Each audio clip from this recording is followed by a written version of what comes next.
40 million African Americans, or there are 40 million African Americans in the US today. That's approximately 13% of the US population.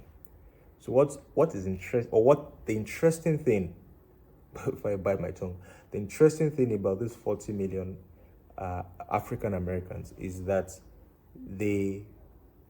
that population is almost equal to the population of 21 African countries. So if these 40 million African Americans, let's just assume that they were to come back to Africa, they would have or be able to divide themselves into about 21 countries. And that's interesting. They probably will go back to their different countries, and then Africa's population will increase by about 40 million. Or if they decided to carve out new countries or territories for themselves, that'll be about 21 African countries.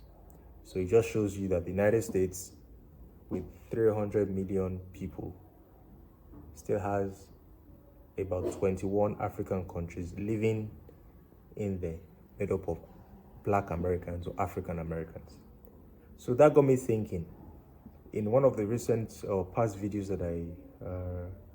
that I made, we talked about the Sahara Desert and how nothing grows there, how the Sahara Desert is the hottest desert in the world, and that the size of that desert is 9.4 million square kilometers, and that all the African or all the European countries will approximately fit into the Sahara Desert. So imagine if the Sahara Desert was a bit more habitable and it wasn't a desert. Do you know that all these 40 million African Americans will pretty much have space for them or for themselves within the Sahara Desert?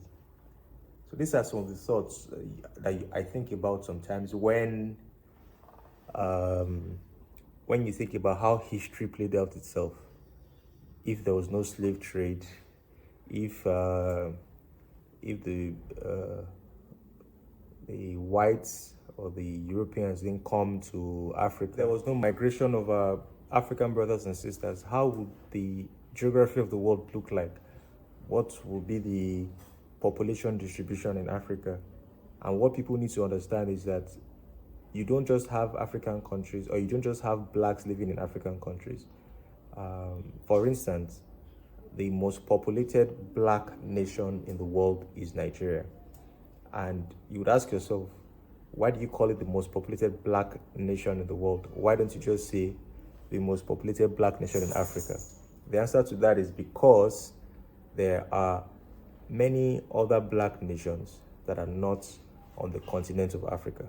For instance, Jamaica or Haiti or many other countries, especially in the Caribbean region of the world. So all these people all have their sources, or all started from Africa, and they moved into those regions of the world. So the world would have looked very different if everybody was just left to be where they were supposed to be. It would have had a different feel, a different look. But this happened, and we have to make do with what we have now. But it's important to be able to know what the history is and know exactly how it looked like.